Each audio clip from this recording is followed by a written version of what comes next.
Hello everyone and welcome back to the channel. I am back with another video of AIMS INI CT 20 years PYQ series. Today we will finish the OBS subjects marathon video with 174 questions from all the remaining topics. Now this video is very high yielding and covers more number of topics, so don't forget to watch till the end. So let's just start with the questions. So these are the topics that we will be covering today. So let's start with the first topic, and that is the postpartum hemorrhage. 19 questions have been asked from it. So the first question is the dose of carbetocin in PPH. So basically the dose of carbetocin is 100 milligrams, but the drug of choice is actually oxytocin. Now the second question, which of the following statement is false regarding the postpartum hemorrhage? So the first statement is start the colloid initially and 4 times the blood lost. Second is PPH is loss of 500 ml of blood in the vaginal delivery. This is absolutely right, and in the cesarean section it is more than 1000. Third statement, the primary PPH occurs within 24 hours of childbirth. This is also right. The secondary is between 24 hours to 12 weeks of pregnancy.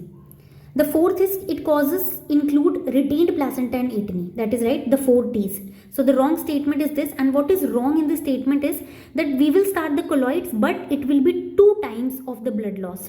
This is very high. So the answer is A.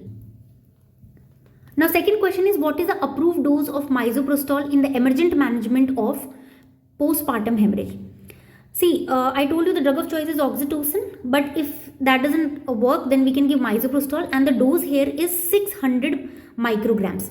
See, prophylactically if we give misoprostol, it is 600 micrograms orally, but in the treatment if we give misoprostols, it is either 600 micrograms oral or 800 micrograms sublingually or 1000 micrograms per rectally. Just remember that we do not give misoprostol in PPH per vaginally, because if we give it PV, then it can be washed out with the blood. And the preferred dose in the treatment is 800 micrograms sublingually.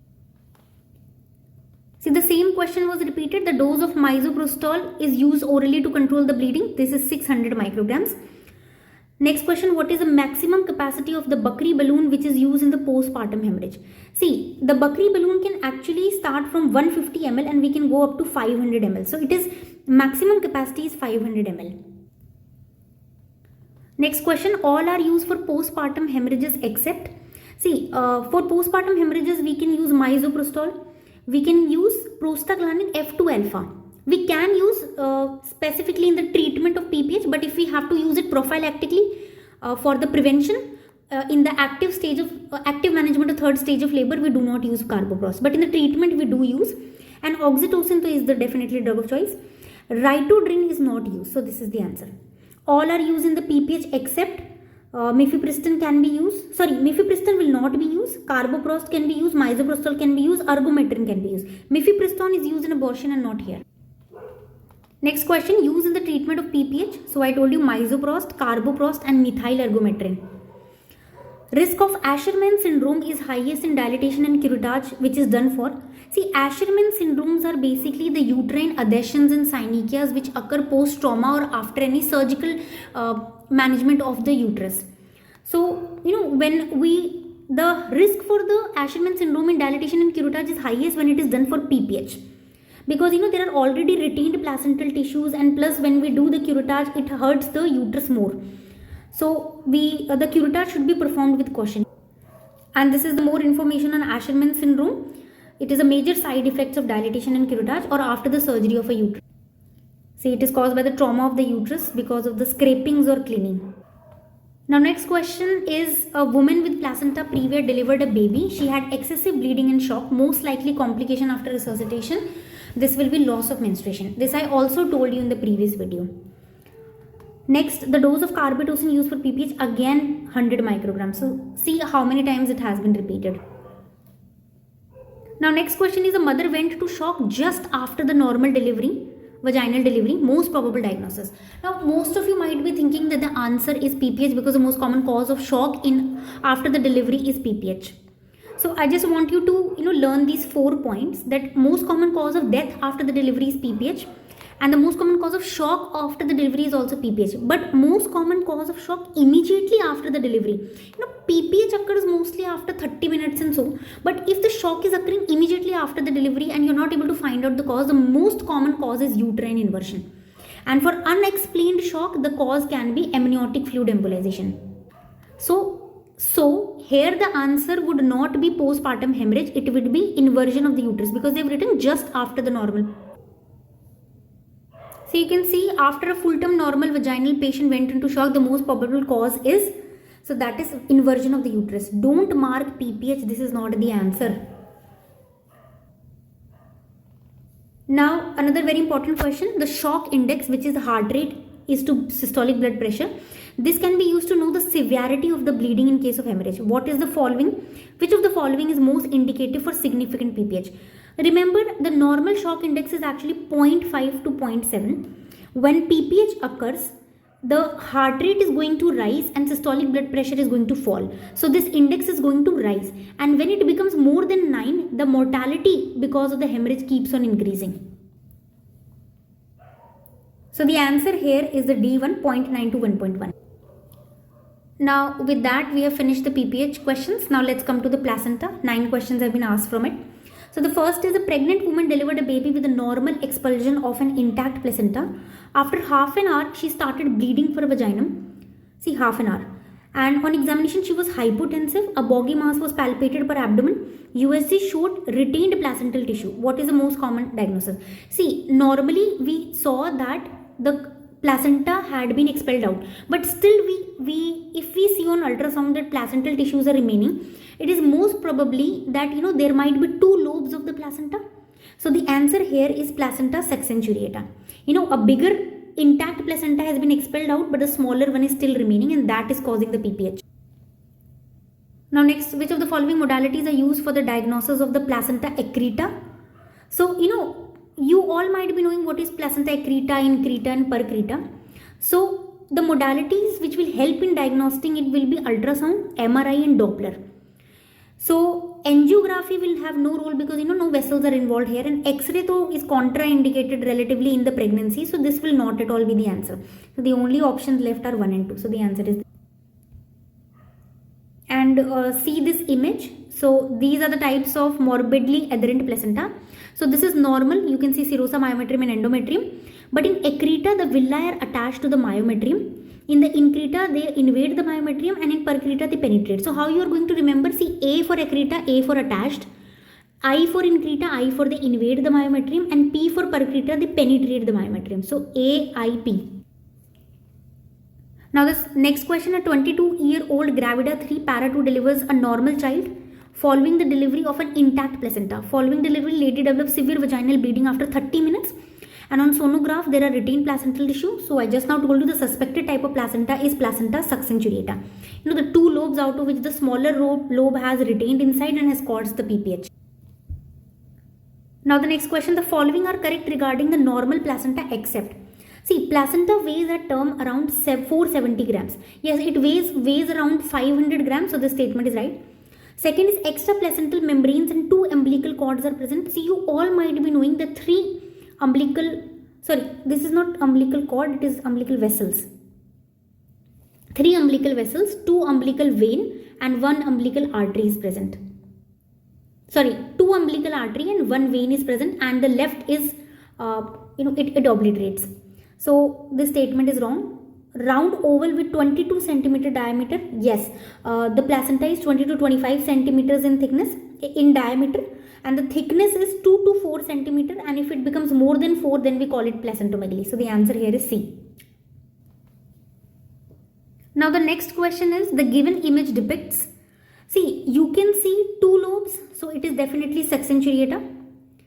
And you can also see that the umbilical cord is, away, and it is being connected with the help of certain vessels. So it is also filamentous type of placenta. So it is actually both. So don't miss the images. Now next question is, which of the trophoblast does not invade the spiral arterioles? See, if you are not able to see it clearly, I will read it out. So the options are extravillous, endovascular, tertiary villous and interstitial. See, just remember this table that trophoblasts are 2 types. the one which take part in the formation of villi and the one which do not take part in the formation of villus structures, and they are extra villus structures. Like the one which help in the formation of villi are syncytiotrophoblasts and cytotrophoblasts, and the other one are which are EVTs. These are endovascular cytotrophoblasts and interstitial cytotrophoblasts. Endovascular are the one which invade the spinal arteries, and interstitial cytotrophoblasts are one which invade the myometrium and endometrium. And remember, these endovascular cytotrophoblasts are involved in the pathogenesis of preeclampsia. So the answer here is going to be the interstitial, the one which do not invade the spiral arterioles are interstitial because they invade the myometrium and the endometrium. Endovascular is also known as extravillous and it is also known as tertiary villus. So you can again see the succenturiate type of placenta. See, two lobes are present, the one bigger one and this is the smaller one. So this sometimes remains and cause PP.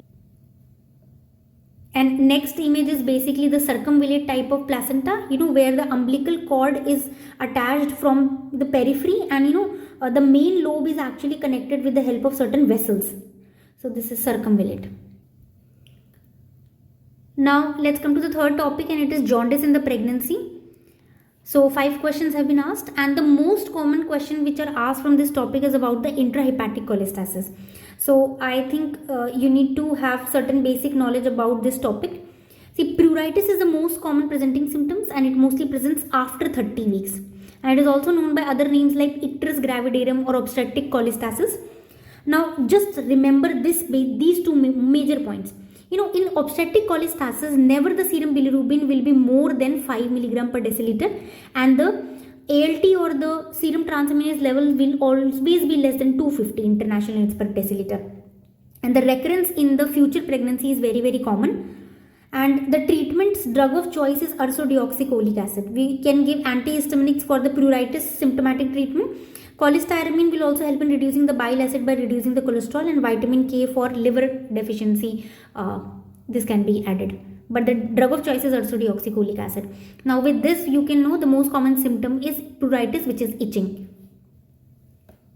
Now another very, very important question. A 9-month-old pregnant lady presents with jaundice, distension, pedal edema after delivering, and clinical conditions are worsening with increasing abdominal distension and severe ascites. The bilirubin is 5, ALT is 345 international units. So this is above 250 and the bilirubin is also more than 5. Right? Tender hepatomegaly is there. The ascites fluid is showing protein less than 2 grams. See, this is most probably not obstetric cholestasis. So, you can have this table, you can learn this table. This will also be shown in the medicine section. See, if you look at, the first thing you look in such a situation is the serum albumin ascites gradients, which is actually serum albumin minus the ascites albumin. So if it is less than 1.1 gram per deciliter, the most probable causes are peritoneal ones like the nephrotic, biliary leak, pancreatitis, carcinomatosis and tuberculosis. And if it is more than 1.1 gram per deciliter, it is non-peritoneal causes. So if that happens, then there can be 2 reasons, hepatic and non-hepatic causes. So you look at the levels of ascitic protein. If it is less than 2.5, see here it is less than 2 milligram per percentage of the ascitic fluid protein. So the causes will be hepatic one, and here looking at the symptoms you can see it will be late Budd-Chiari syndrome. It will not be cirrhosis because in cirrhosis in the later stages the liver shrinks and there is no hepatomegaly there. Massive hepatic liver mets they might be showing you certain generalized symptoms and not specific symptoms of the liver. So the answer would be Budd-Chiari syndrome. Now next question, highest maternal mortality in types of viral hepatitis is seen in hepatitis E. Just remember that this is normally not so morbid, does not cause that much mortality in a normal adult, but in the pregnant conditions it causes severe mortality. Cholestasis of pregnancy should be terminated at 37 weeks of gestation. Now the next, a very, very important topic which is more recently asked with the images particularly. So this is antepartum fetal surveillance. So see, the first question is they basically gave this image and they asked what is this procedure done in the labor room. So the options were these. See, you can rule out even if you did not know. See, amniocentesis they might be showing you certain needle piercing the abdomen and all. So this is not the answer. MCA Doppler see in this image you cannot see any ultrasound probe or something. So this is also not the answer. And similarly in the AFI determination also you do it with the help of an ultrasound. So this is also not the answer. So the answer is cardiotocography. So they are monitoring actually the fetal heart rate here during the time of labor. Now next question, a female presents with 35 weeks and 3 days of gestation. The AFI is 5 and there is no end diastolic blood flow. What is the management? So the options were immediate termination, give surfactant and deliver at 36 weeks, terminate after 37 weeks and do Doppler every day to check. See, you can use your general knowledge that if there is end diastolic blood flow, that means the uteroplacental insufficiency or the fetal distress is severe. So if you wait, the fetus can die actually. So you won't wait in any of the conditions. So the answer would be immediate termination. Also, if you look at this treatment protocol, so when there is reduced end diastolic flow, it is most probably a uteroplacental insufficiency. In the absent end diastolic flow, indication is fetal compromise. So you have to terminate the pregnancy via cesarean section if it goes above 34 weeks. So whenever it is above 34 weeks, you will terminate the pregnancy.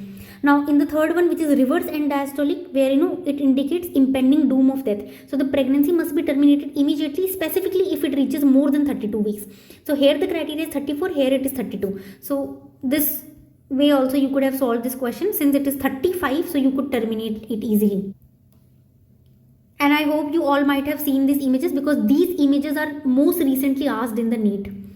So this is a normal diastolic blood flow, where your systolic and diastolic both are above the baseline, because the blood flows through the heart in both these phases. Normally in the diastolic phases in adults, the heart does not pump the blood, but here it will. Now this one is the absence of end diastolic, you cannot see any diastolic phase. Now this is the reversal. Now this is impending death of the patient. So this has to be terminated immediately with cesarean section if it is more than 32 weeks. Now another very important question, what does this tachograph show? See, this question actually they are showing you the deceleration phase. So deceleration is what? When your fetal heart rate falls by 15 beats per minute for at least 15 seconds in less than 2 seconds. And this, see, so they're showing in all the cases deceleration. So the answer would be deceleration, not acceleration followed by acceleration, because there is no acceleration peak here. Now the next question, which of the following is not a component of the fetal biophysical profile? And I think this fetal BPP is all is known by the name Manning score. So this is actually 5 parameters profile, which can be remembered with the mnemonic Batman. So breathing, amniotic fluid, tone, movement and NST. So I think the answer here would be contraction stress test, because all these are the components and not this one. And I hope you all might be knowing what is contraction stress test. It is an oxytocin challenge test, which is an invasive procedure. Now the second question is all are true about the biophysical profile except, see, it includes breathing, movement, tone and AFI. This statement is right. The score is inconsistent with the fetal pH at different gestational age. See, just remember that biophysical profile is directly related to the fetal pH and outcome. So more is the biophysical profile, the better is the outcome, the more is the fetal pH, and less the biophysical profile, the more fetal acidemia will be there. So it is not inconsistent, it is consistent with the fetal pH. It can tell about the fetal outcome and fetal pH, correct? If the score is less than 4, the fetal pH is reduced. It will reduce to less than 7.2. And if the score is 0, that means 100% fetal acidemia is there. Now the next question is modified biophysical profile includes. So I think you all might be knowing that it includes the NST and amniotic fluid index. So this is the answer. Only 2 variables are taken, not 5 in the modified biophysical profile. Now next is which of the following fits into the criteria of severe variable deceleration, the variations less than. See, you know that variable deceleration is seen in when there is cord compression. So here you do not see any beat to, the beat to beat variability is normal, but the deceleration does not correspond with the contractions. So that is variable deceleration. So it is further divided into 3 parts, mild, moderate and severe. So severe is when it is less than 70 beats per minute, when the fetal heart rate goes below 70 beats per minute, and definitely the deceleration will be there where it will dip more than 15 beats per minute, and these dip will last for at least 60 seconds. And so you can read the rest of the other criteria. So here the answer is going to be D. Now the next question is, following fetal topographic findings are seen in a 30-year-old female patient in labor. What does it suggest? See, here you can see certain acceleration, but you can see deaccelerations also, which are, more than 15, more than 30 seconds, and, they are more than 15 beats per minute. So these are definitely deacceleration. And you can see that, these deaccelerations are actually corresponding with the, the end or the falling down of the contractions. So these are actually the indications of late deacceleration. So the cause will be here fetal distress. See, don't get confused with the variable deaccelerations whose cause is early cord compression. These are not variable deacceleration. See, here also you can see it is following this phase. So again a repeat question, modified BPP is NST and AFI. So you can see the next question. The statement is false regarding late deacceleration. So you can identify this graph. See if it is corresponding this phase. So it is late deacceleration. See here. Right? So the wrong statement about late deacceleration is, the statement is, starts after the peak of the uterine contraction and ends after the uterine contraction ends. This is right. At least 10 beats 2 times in 20 minutes period above the baseline. Above the baseline? No, it is deacceleration. It will be below the baseline. So this statement is the correct answer because it is false. Right? Then they are smooth and gradual and they are not associated with acceleration. Acceleration you will not see in any of the type, whether it is early deacceleration, late or variable. Next question, what can be said about this graph? See, this is variable deacceleration. They have shown it. They did not write this in the exam. They just gave this graph and they said that what it is all right about. So see, in variable acceleration, NST will be there because this is NST only. Baseline shows fetal has tachycardia. No, not tachycardia. It will be brady. Beat to beat variability is less. See, in variable deacceleration and in early deacceleration, beat to beat variability are absolutely normal. So this is a wrong statement. Uterine contraction. This is not a uterine contraction graph. It is an NST. Now, this question I told you in the first video of the OBS section. So the sequential arrangement of the fetal scans, see, growth scans are seen in 28 to 32 weeks in the third trimester basically. Triple markers are seen for Down syndrome, so they are seen in the early second trimester. And anomalous scans are seen from 18 to 22 weeks. These are also known as level 2 ultrasound. And nuchal translucency scans are seen specifically from 11 to 13 plus 6 weeks. So the answer would be this. Now, next question is, a drop in the fetal heart rate typically lasting less than 2 minutes. Less than 2 minutes means it is a deacceleration and usually associated with umbilical cord compression. See, if it is umbilical cord compression, it is a variable deacceleration. Now, with respect to the fetal breathing movement, which of the following is not true? So, it may cause respiratory distress syndrome. See, if the fetal breathing movement is there, then that doesn't mean a fetal distress. Rather, it means it's good. The baby is able to breathe properly. So, this is the right answer. Other options, causes aspiration of the amniotic fluid. Remember, in adults when we breathe, we can't swallow anything. But fetus, when it breathes, it swallows as well. Swallows aspirates the amniotic fluid. So this is right. Increase towards the term. Yes, fetal breathing movement will increase towards the term. And it helps in conditioning of the respiratory muscles. So whenever the baby will be born, it will immediately be able to breathe with his own lungs. Now another question, a 36-week pregnant diabetic female with NST non-reactive, what should be done next? See, if NST is reactive, you send the patient home. Okay? But if the NST is non-reactive, okay, what you do is, the next step you do is you order her for an alternative investigation. Why? Because NSTs have a very high false rate, up to 50%. So these are not very sensitive and specific. So you can't completely rely on the NST as a diagnostic test. So you have to order for the alternative test for the confirmation. So the next step you will do is you will proceed for a biophysical profile where you will get the score and you will plan for the treatment. Now another topic is twins, from which 6 questions have been asked, and these are asked in the recent time more with images. So first question is, identify this condition. See, can you see any dividing line here? Okay, or separation of membranes, and you are also able to see 2 cords attached to the same placenta. So this is monochorionic monoamniotic, a very easy question. Which of the following complication is specific to monochorionic twins? See, monochorionic twins specifically face issues like twin-twin transfusion syndrome. Okay, the fetal growth restriction, polyhydramnios, and neural tube defects can be present in other kinds of twins also, but specific to monochorionic is these twin-to-twin transfusions and other twin-related words. Now next is vaginal delivery can be allowed in all except. See, monochorionic monoamniotic twins is a complete indication for a cesarean section. You would not at all, vaginal deliveries here are contraindicated. Okay, and cesarean section is also indicated in twins if you have a, dichorionic twins with one twin, the first twin presenting with a non-vertex presentation. The first twin should present with non-vertex presentation.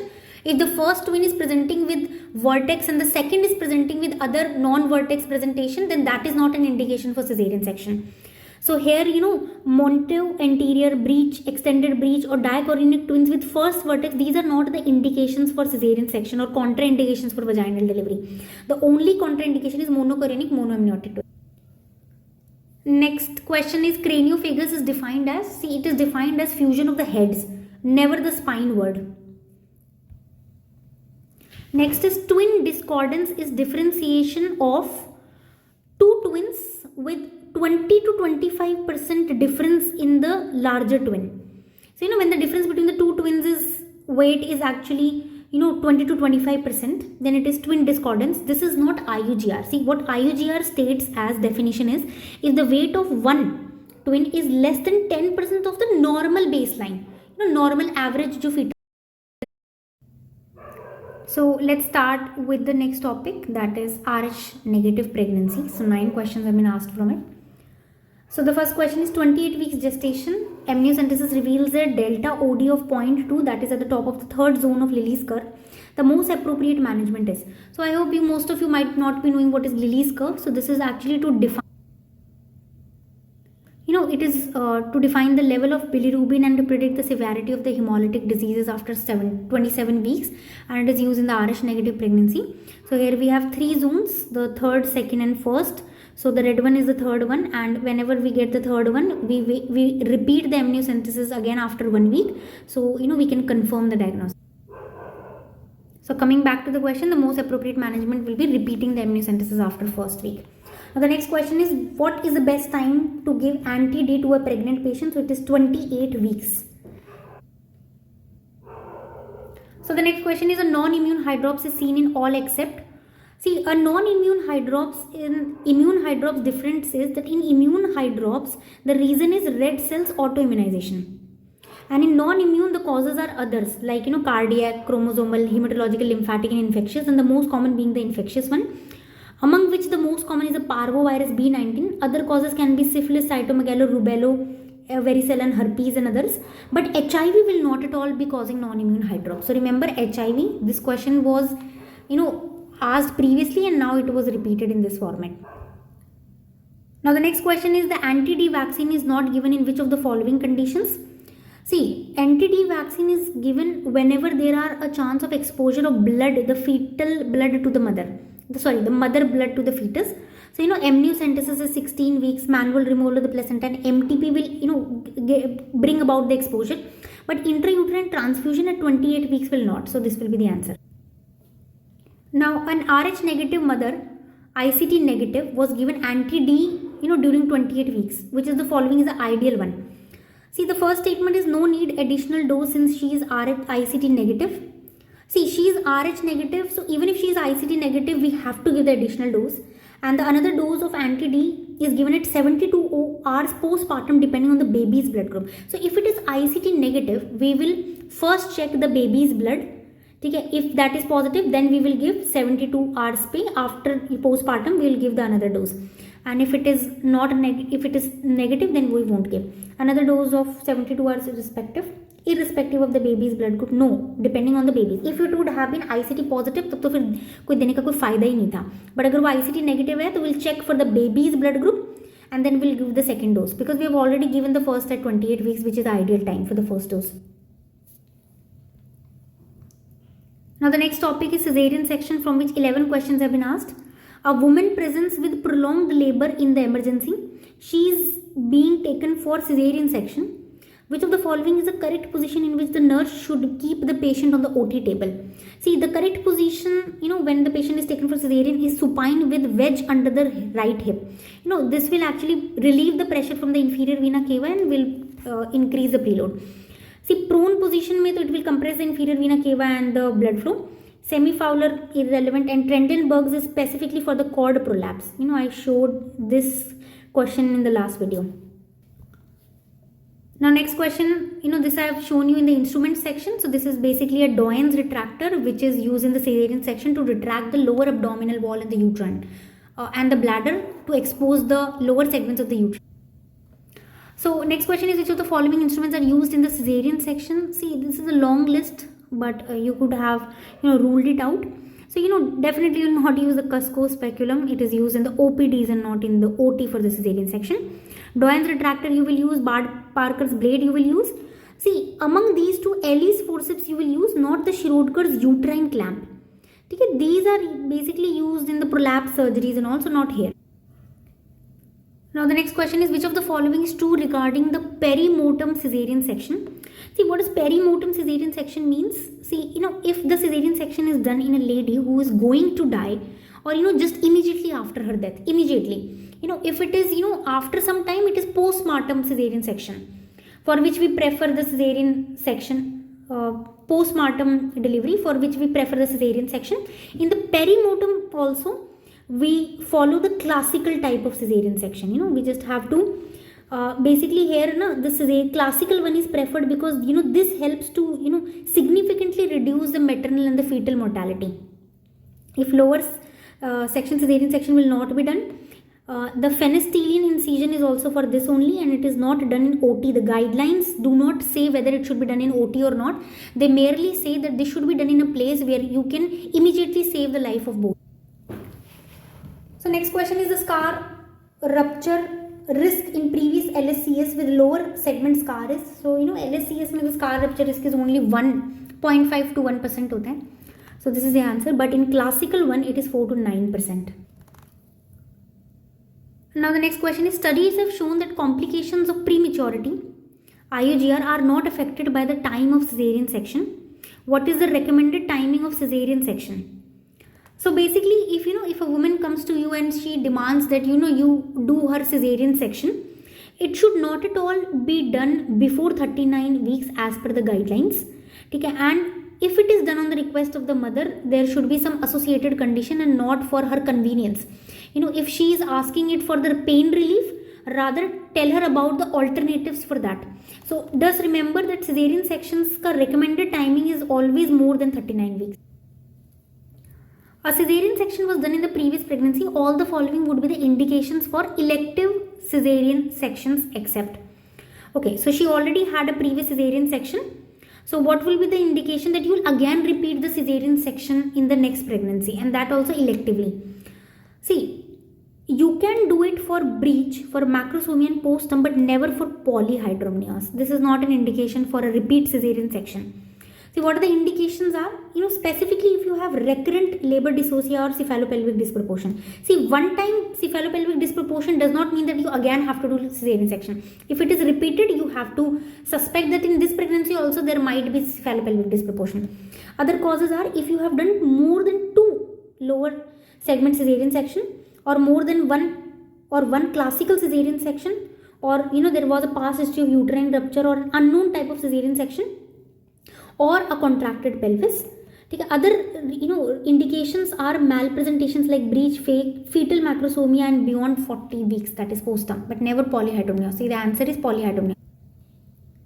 Now the next question is, a lady with a previous cesarean section presents in labor. The trial of normal vaginal delivery is contraindicated.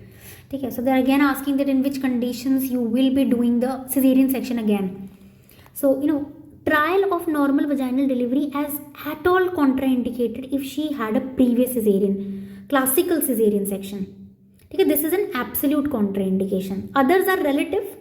in breech also, in CPD, and in no previous vaginal delivery, तो not at all. ऐसा कुछ नहीं है कि हमने पहले कभी vaginal delivery नहीं की है तो अब now also we will not repeat the vaginal delivery. We can. So the answer is classical. See, this question also the answer would be history of previous classical.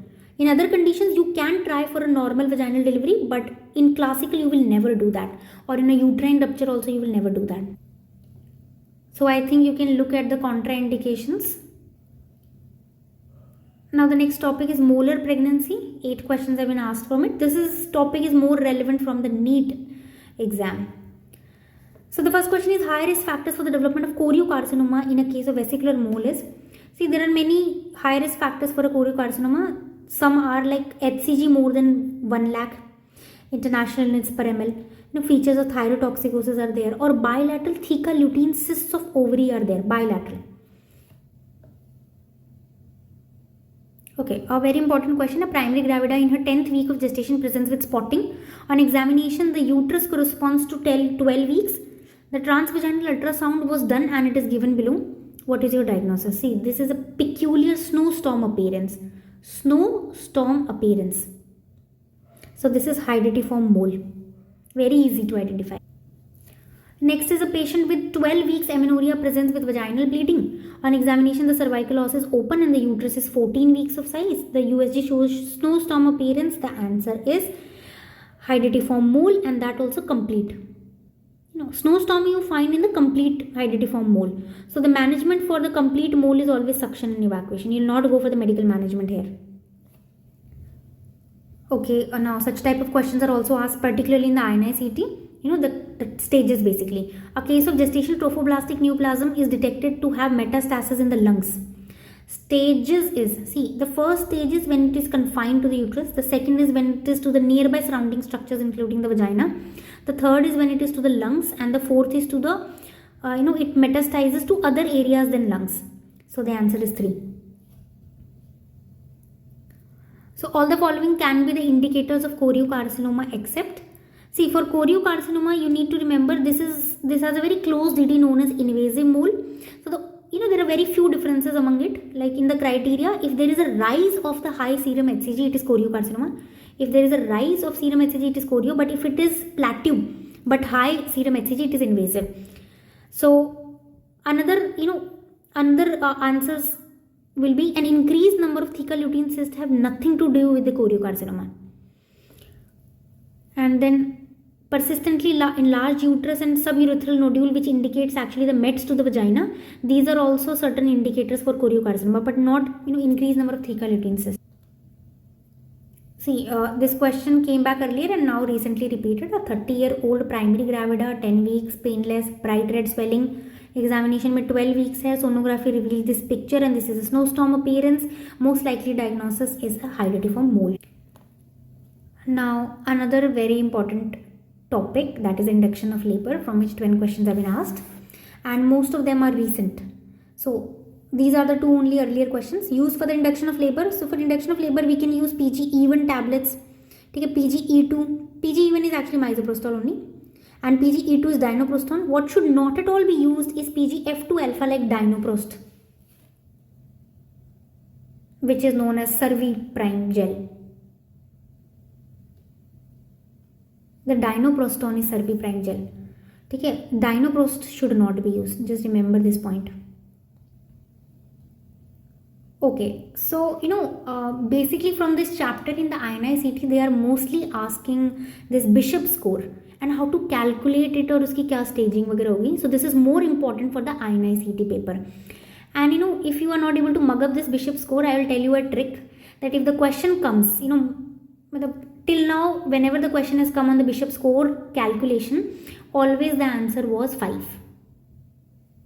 Okay, so when I gave the paper, then also the answer was 5. Again, the answer is 5. But I'll tell you the question in detail. See, a primary gravida came to the labor room at 40 weeks and 5 weeks gestation for induction of labor. On per vagina examination, the cervix is 1 centimeter dilated. So if the cervix is 1 centimeter dilated, the score is 1. 30% effaced, and if it is 30% effaced, right, then the score would be 0. and the vertex is -1 station. So -1 station vertex means that it is stage 2. Sorry, it's score 2. See, you can see the cervix station. So you can see here the station, and it is -10. Right, the cervix is soft. If the cervix is soft, again, see, consistency soft is score 2, and it is posterior. So posterior is a normal one, so score is 0. So the total calculation comes out to be 5. So I would recommend you, if you are giving the INICT paper, please do learn the Bishop's score table. That is important. All the following are the diagnostic criteria of the preterm labor accept. See, for a preterm labor, let's look at the options. 4 contraction in 20 minutes and 8 contraction in 60 minutes. See, the sufficient one are if there are 2 contraction in the last 20 minutes. It is reactive NST, we say, na? So this is right. More than 80% effaced, definitely right. Cervical dilatation of more than 2 centimeter, yeah, right. The score is actually 2. And cervix is posterior in position. No, posterior wala score would be 0. So this is not for the preterm labor. It should be at least midline or anterior. So the answer here is D. A primary gravida is in labor. Her per vaginal examination reveals a posterior cervix. So you know, according to the score, the posterior cervix ka criteria hoga 0. Okay, with a 5 centimeter cervical length, that is also 0. So either you take cervical length or you take effacement.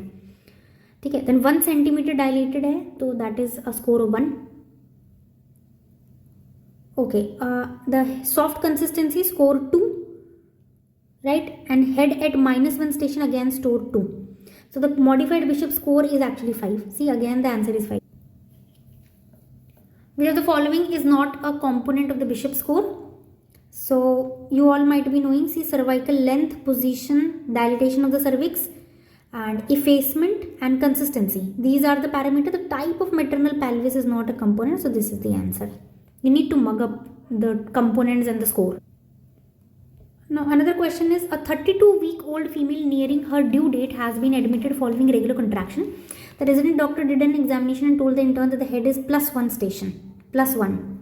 What is the exact position? See, if it is 0 station, that means it is at ischial spine. So if it is plus, it is below, and if it is minus, it is above. So it is just below the ischial spine. Okay, now the same question, and the answer still here was 5. The total score was 5. You can calculate it yourself and practice. Now the next important and a very, very, very significant topic is teratogens and infections. So 23 questions have been asked from this topic, and more questions are also asked in the NEET exam. So if you are preparing for that, focus on these topics. Now the first question is, all the following statements about congenital rubella are true. See, you need to just know just one point, that rubella's risk of transmission is highest in the first trimester. Okay, where the risk is more than 90%, and in 11 to 12 weeks it is 33%, and thereafter it reduces to 15 and less. So all the following statement, so may say this statement is wrong because they're saying after 16. No, in the first trimester it is maximum. So this statement is wrong. Rest IgG persists for more than 6 months is right. IgM antibodies present at birth is right. Most common anomalies are hearing and heart defect. You might be knowing this. Now the next is, a pregnant lady acquires chickenpox 3 days prior to the delivery. She delivers by normal vaginal route. Which of the following statement is true? See, after the chickenpox or varicella zoster infection, minimum 5 days are taken for antibodies to produce in the body. So, if the infection or the delivery happens within 5 days, then there are high chances of transmission of this virus to the baby. So, the baby will definitely develop neonatal varicella syndrome because antibodies are not there. So, if it occurs, before 5 days, then the antibodies will transmit, and the baby may not develop the syndrome. But since it is only 3 days, it will develop. So, baby is not at all safe, and antiretroviral treatment is given to the mother intrapartum. No, this is not right statement. Which of the following drugs is used to prevent mother-to-child transmission of HIV? So you need to remember that in a pregnant woman, only 2 drugs are approved, zidovudine and nevirapine. Nevirapine is a single dose regimen, and zidovudine is multiple days regimen is there, and both are allowed. So nevirapine will be the answer, and zidovudine if given in the question. Now the next is, which of the following will not decrease the mother to child transmission of the HIV? See, you just need to remember that elective cesarean sections, if done, it reduces the risk by 50%. So in HIV pregnant female, if you do this elective cesarean section, it significantly reduces the risk of transmission, and so does the drugs like zidovudine and nevirapine. They also reduces the risk by 50 to 60, to 90% also. So if you look at this basic information, that nevirapine is a single dose drug. So this is given to the mother at the onset of the labor and child within 72 hours of delivery, and that will reduce the risk by 50%. And zidovudine is going to basically be given from 36 weeks से लेके 3 hours post the delivery. You will be giving the BD dose, and in the baby it will be given up to 6 weeks. So this is a long term treatment, and this reduces the risk by 66%. So if you look at the options, avoiding breastfeeding, see, will not decrease. See, if you do the breastfeeding, it does reduce the risk. If without breastfeeding, the risk is actually reduced to 15 to 20% only is the risk, and with breastfeeding the risk is as high as 30 to 45%. So with breastfeeding avoidance you can reduce the risk. So vaginal delivery also, you will not be able to decrease the risk. Zidovudine given to the mother antenatally and to the neonate after the birth will reduce the risks. Vitamin supplementation also is seen to have reduced the risk. So this statement can be picked up and asked now also. So vaginal delivery will be the answer. Now this was a bit tricky question, and you need not to mug up all the information related to it. Just mug up the question. If they would ask, they would repeat the question. Which of the following drug is category B? See, category B are those drugs which are under trials, and we don't have the data about their risk factors. So the brimonidine is actually a category B drug, whereas the rest of the drugs are category C drug, where the risk factors, the risk side effects have been shown in the experiments. Another question is, features seen in the child after the birth whose mother is exposed to the diethyl stilbestrol during pregnancy. So these are clear cell carcinomas, malformation of the vagina, uterus and vaginal adenosis. So remember, these points can be picked up and can be asked now. Fetal alcohol syndrome is characterized by microcephaly, low intelligence and septal defects of the heart. Now this question was asked in I think around 2007-8 it was asked, and then it was repeated in 2018 recently. So that makes the PYQs very important. Now, true about the congenital toxoplasmosis is diagnosed by the detection of the IgM in the cord blood.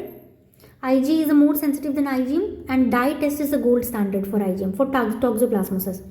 Next is a premature baby of 34 weeks was delivered. Baby who had bullous lesions and X-ray shows periostitis. Next investigation. This is mostly a case of syphilis, and so the next investigation would be VDRL for the mother and baby. Next question is teratogen causing deafness. This is isotretinoin, and this question was asked recently, where they showed an image and showed that which drug causes it. So it was isotretinoin causing the cleft lip or cleft palate. Now, a pregnant lady develops chicken pox. The highest chances of neonatal infection is in the last 5 days. I told 5 days से लेके 2 days post delivery तक highest chances होते हैं. During pregnancy, HIV transmission occurs mostly during labor. Labor के time पे highest risk होता है HIV transmission का. Now the next question is, a chicken pox infection in the mother most dangerous for the baby when it occurs at, chicken pox is also most dangerous when it occurs in the first trimester.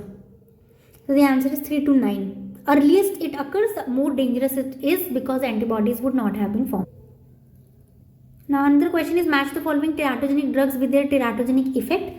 See, we all know that lithium causes Epstein anomaly, and warfarin causes depressed nasal bone, and thalidomide causes phacomelia. So chloramphenicol is left to cause grey baby syndrome. So this is the pattern. You can pause and look at this. Now, a neonate presented with cicatrizing skin lesions all over the body with hypoplasia of all limbs, and MRI revealed diffuse cerebral atrophy, and ophthalmological evaluation showed chorioretinitis. Which of the test is most likely? So it is varicella-zoster syndrome. So it is anti-VZV antibodies. Now, this question I told you above, about isotretinoin causing the deafness. So, it also causes cleft palate and left. Okay, so the answer is isotretinoin. See, you could have eliminated the options, folic acid and ferrous sulfates are actually given to prevent any congenital anomalies or gross congenital anomalies. Metoclopramide is a treatment for the vomiting, so this is also not going to cause any effect because it is approved. Isotretinoin should not be.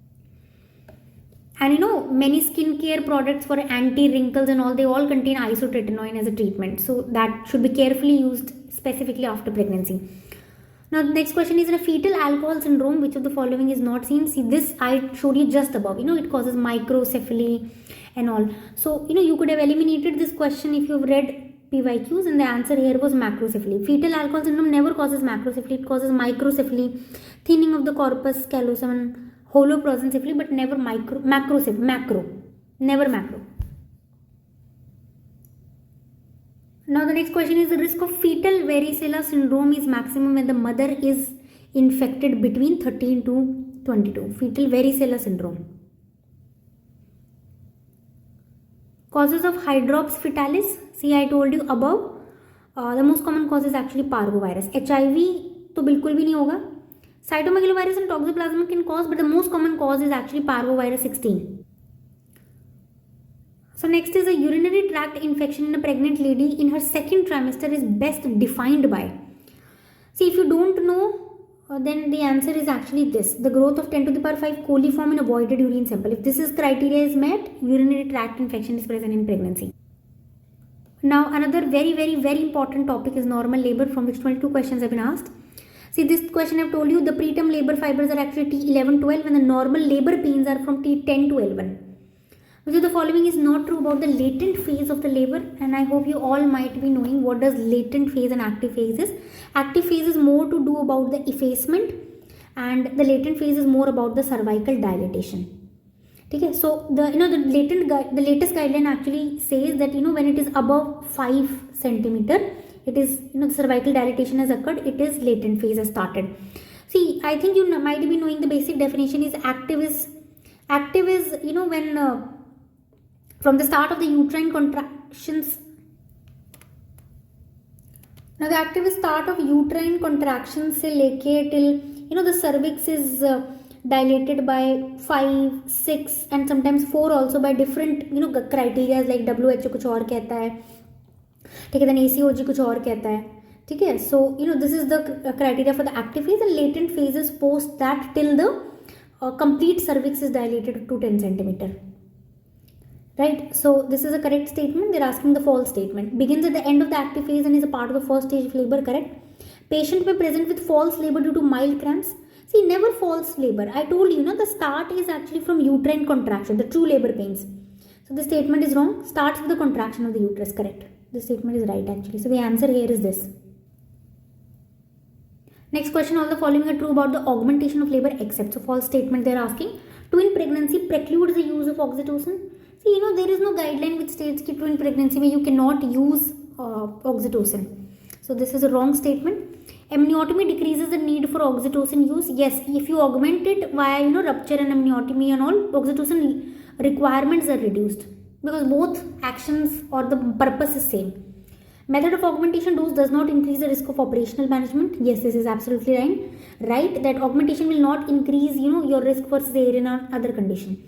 Associated with the risk of uterine hyperstimulation. Yes, oxytocin, augmentation or any other method which we use for augmentation of labor, they all can cause hyperstimulation and therefore should be used carefully because their main function or the mechanism or the purpose is to increase the uterine contraction, its frequency or its number.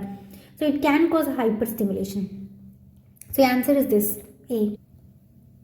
Okay. This is also very basic question. All the following are true regarding the Duncan's placental separations. You all might be knowing the most common is actually the Schilds method, and the Duncan's is the second most common cause. The Schilds is actually 80%, the most common type. And so the first statement itself, the most common method, is wrong. The answer is this. Maternal side of the placenta separates at the vulva. Yeah, this is right. The maternal side separates and therefore the separation starts from the periphery. This is also right, and because of that the blood collects between the placenta and may seep through also.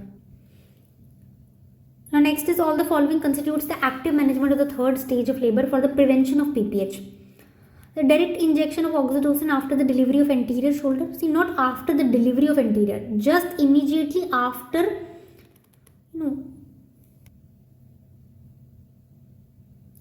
delivery of head, not the anterior shoulder. Constant controlled cord traction, yes, definitely this must be practiced in all the patients. Early cord clamping, not early, universally it is late. कि सब में आपको cord clamping और cutting late करनी है.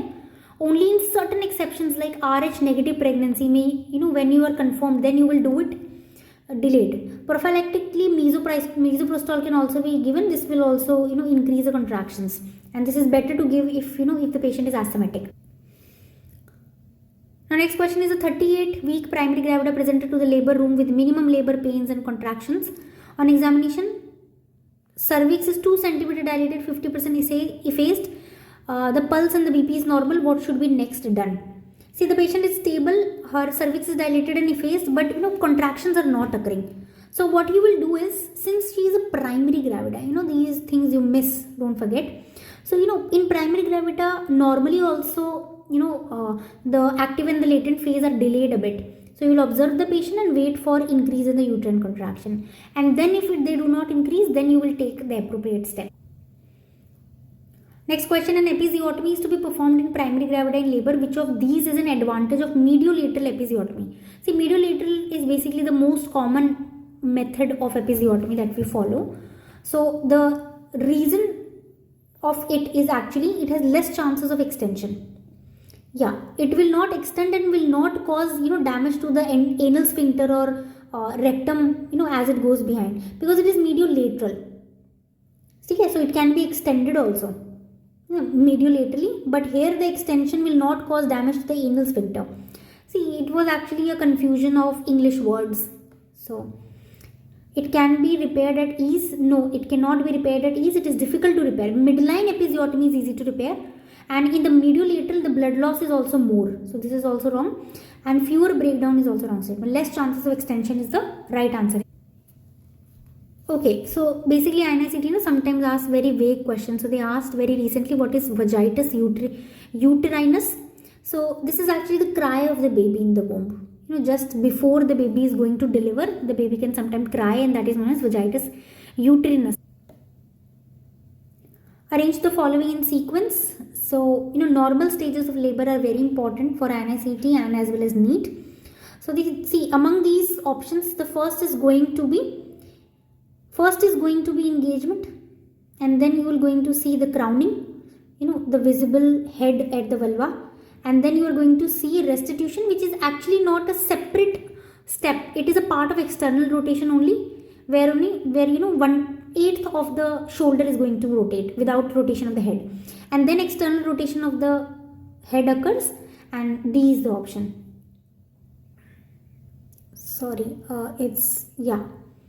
See, the option is actually B, A, C and D. So B, A, C, D is the first option. Next is, consider the following actions under the active management of third stage of labor. Arrange them in the right order. So the first thing you're going to do is you are going to exclude the presence of another fetus. Then you are going to give a uterotonic where oxytocin is the drug of choice. Then you will do controlled cord traction, and later on, usually this is not indicated in all the patients, the uterine massage, but in very few patients uterine massage can be given. So the option is this. So they're asking the modified Robson's classification. Now this was also a very vague question they asked, because there are a number of classes under the Robson's and you can't mug up all these. So you just need to remember that class 1 is when it is nulliparous, singleton, cephalic and spontaneous labor. So this is the answer. So if they are going to ever ask, they will repeat it exactly. All the following structures are cut in the mediolateral episiotomy except. See, among the muscles, the mnemonic is BPT. Okay, so it is bulbospongiosus, pubococcygis and deep and superficial transverse perineal muscle. So the option that will be excluded from here will be obturator muscle. Apart from it, the skin and the mucosa and the transverse perineal branches of the pudendal nerves are also cut. Now, which of the following is a part of active management of third stage of labor? Uterotonics after the delivery of the placenta, absolutely right, where the drug of choice is oxytocin. Uterine massage, okay, some patients it can be given, but it is not at all mandatory step. Controlled cord traction must be given to all. Early, no. It is always late cord clamping or delayed cord clamping we prefer. This should not at all be done. So among the C and D, the better answer is D. If this would not have been in the answer, your answer would have been uterine massage, because it is not part of the active management of third stage of labor. So this question was repeated again, and the answer was early cord clamping. Okay, so the next question is a term pregnancy, the normal amniotic fluid appearance is. See, a term pregnancy, the normal amniotic fluid, if you look at these just 4 statements, in the first and second trimester, the amniotic fluid is completely clear and yellow. In the third trimester, it becomes colorless. And then from 33 weeks onward, the cloudiness starts. And near term ke paas mein, the cloudiness increases very much and the flocculations of white vernix are seen. So here the answer would be at term, it would be more cloudy and with white specks. Which of the following is recommended by WHO for the management of the second stage of labor? See, for the second stage of labor, so the options are mandatory episiotomy. No, mandatory episiotomy is not the indication. According to the WHO, it is given only in certain condition. Maintain the head in deflexed. See, you always try to bring the smallest possible diameter of the head, and that is for the flexed, completely 100% flexed head. Okay, the sub-occipitobregmatic diameter. So deflex head you will never try to achieve, you will always try to achieve 100% flexion of the head. So this is wrong. Manual perineal support and warm compresses, this is right. With perineal support and warm compresses, you can actually relieve the pain. Deliver in the lithotomy position only. See, according to the WHO guideline, they state that the best position is the one in which the mother is the most comfortable one, and it is the upright or the squatting position. So the answer here would be this one, B, the manual perineal support and warm compression. Repeat question, which of the following is a part of the WHO guidelines for the management of second stage? Doing a routine episiotomies is not, the guideline. Never give warm compresses. Why? We should give so that, pain relief is there. And we do not need to inject any pain, analgesics for them. Manual support to the perineum to maintain the flexion of the head, that is right. Perineum support from one hand in the perineum and the other hand above the uterus, that will actually help to bring the head into complete flexion and easy delivery.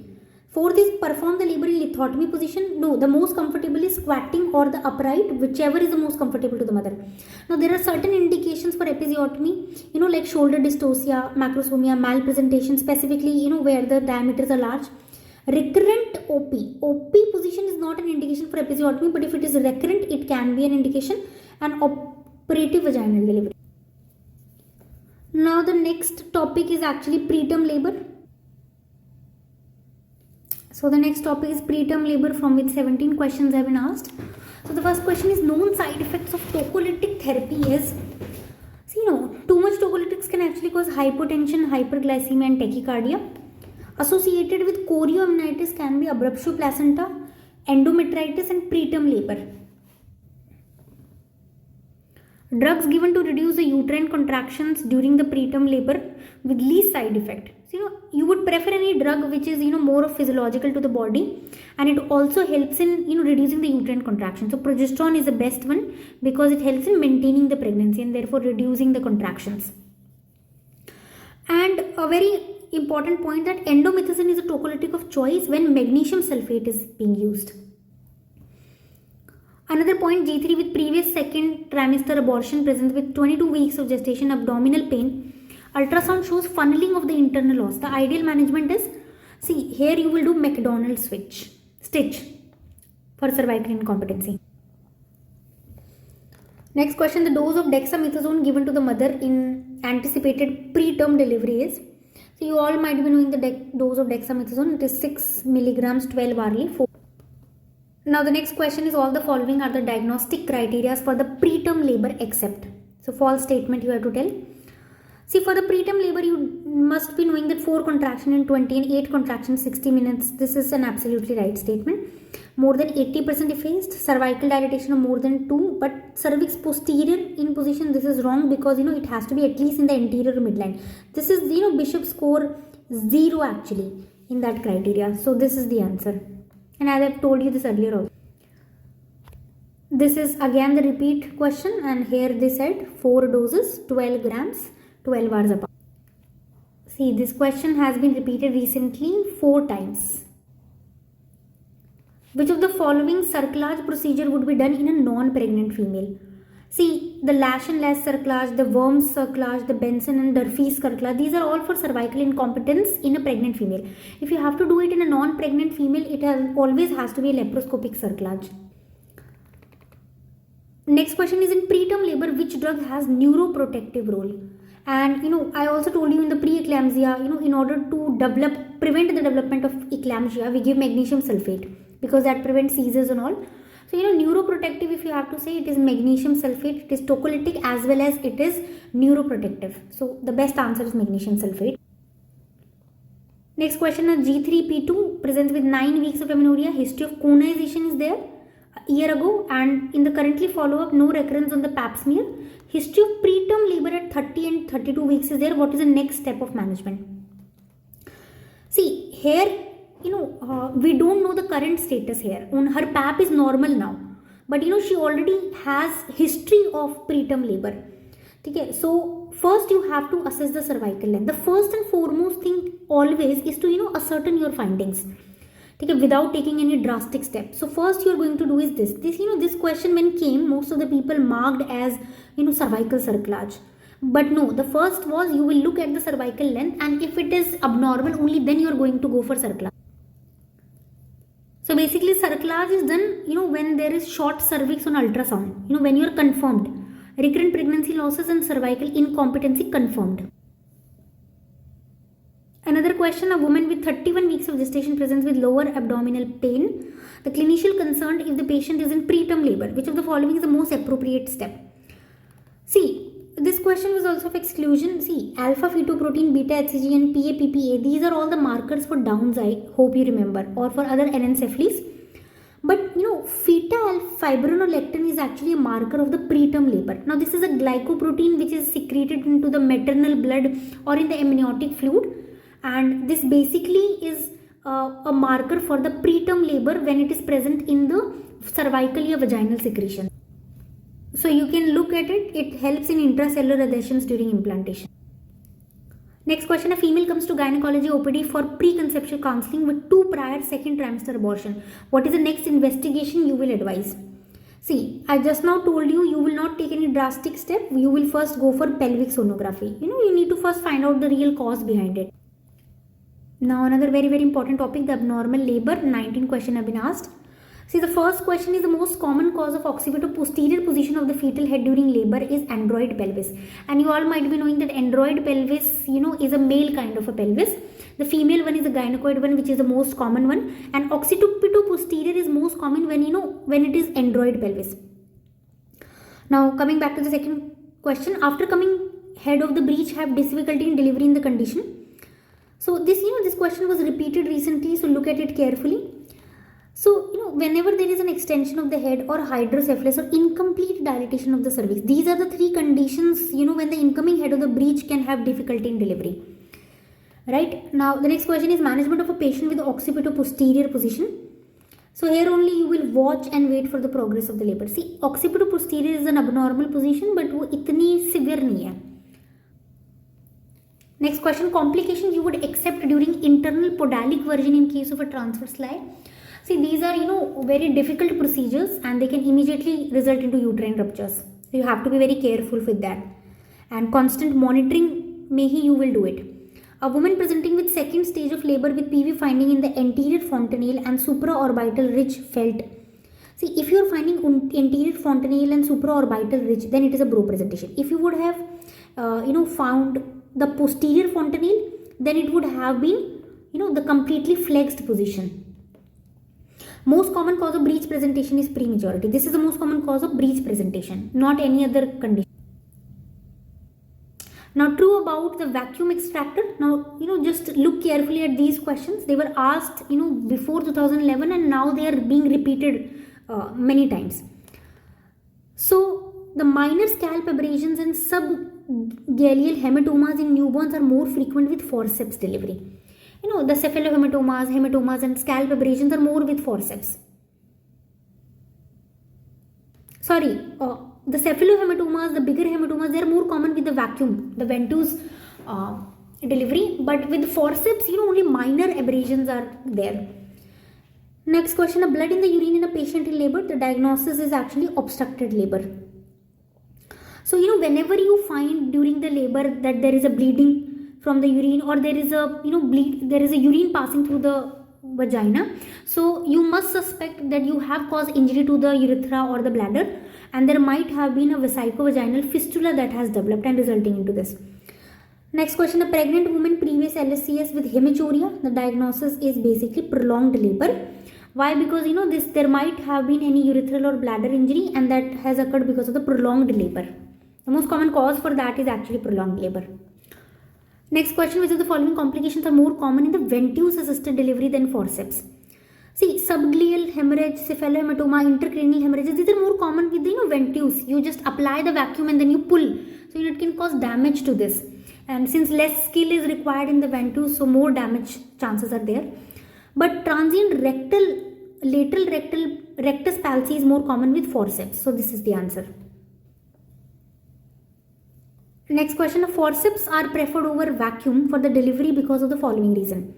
Forceps is preferred. Vacuum requires more clinical skills? No, not at all. So this is the answer basically. Vacuum is preferred more than forceps in HIV patients. Yeah, because you have to immediately take out the baby. Lex exposure has to be there, has to be done in the vagina. So vacuum is preferred. Forceps are more commonly associated with fetal facial injuries. Yes, right. Because you are using instruments, if wrong application is there, it can cause damage to your face. If there is a damage to the head, more often it is associated with ventouse.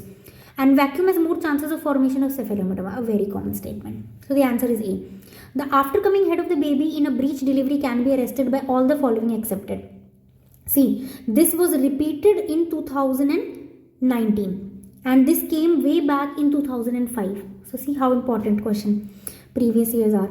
So extended head, hydrocephalus and incomplete dilatation of the cervix are the reason for the difficulty in the breech delivery. Placenta previa, once the baby head has engaged, so in that placenta previa is ruled out. After coming head of the breech have difficulty in delivery. See that I have repeated this question because it was repeated recently. So the causes can actually be large head, hydrocephalus, extended head, posterior rotation of the occiput. Other causes can be like contracted pelvis, rigid perineum, incompletely dilated cervix. These are the uterine causes and these are the fetal causes. Next question is for an elective forceps delivery with a cephalic presentation of the fetus. Which of the following is correct? See, if the fetal head should be at station 0. See, for forceps delivery, it should not be at station 0. Station 0 is actually the ischial spine. It should be at the level of perineum if you have to do forceps delivery. Then forceps can be used for more than 15 degree. No, forceps can only be used when the head rotation is till 45 degree. Uske beyond it cannot be used. It can be used in vertex mento anterior and face presentation, absolutely right. And it should not be used with caput succendum. No, ventouse should not be used with succendanium, but forceps can be used. So the answer would here be this. What is the correct they're asking? So the correct is C. Vaginal delivery can be allowed in all except. So this is a repeat question, see. And now also recently also in 2021 it was repeated and 22 also. So the answer here would be monochorionic monoamniotic. Isme to this is an absolute contraindication for vaginal delivery. Cesarean section is allowed. A 30-year-old female came with obstructed labor and is febrile and dehydrated and cephalic presentation. What is the best way to manage? See, if she is obstructed labor, you immediately have to do cesarean section. So another topic, partograph. 8 questions have been asked. Important because this is more of practical. What you see more in the labor room So this is the application based question. The partograph represent various stages of labor with respect to time. So I think there is a confusion here. The answer would be this. Because partograph recording should not be started at a cervical dilation of 4. It should be at 3 centimeters. So this is the answer. Rest all are right. The following graph represents the stages of labor. Which of the following statement is true about the graph C? Okay, so this is the graph they showed, and this is actually showing the secondary arrest after the progression of the labor. See, first it progressed and then it arrested. The C graph. A nursing assistant posted in the obstetric care unit was asked to plot a partograph to monitor the progress of the labor. How much dilatation of the cervix should she start plotting the graph? So here the answer is actually 4. I think in the previous question, as when the question was asked, the most appropriate answer was that 3 centimeter. But currently when this question was asked, the answer was actually 4 centimeter. So if now this question is repeated, you mark 4 centimeter. So the next question is: a primary gravida came with 60 centimeter cervical dilatation and a contraction rate of 3 by 10 minutes. Which stage of labor is this? A very easy question. If it is up to 10 centimeter cervical, it is stage 1.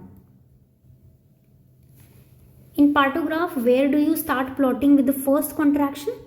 So this is actually before the alert line. After how much dilatation of the cervix should one start plotting the graph? So it is 4 centimeter. So if recently it is repeated, you mark this answer. Now with this we have completed the entire obstetrics section. So keep studying, work hard, like, share and subscribe my channel, because your response is my motivation. And after this we will start with the gynae section. So see you soon. Bye.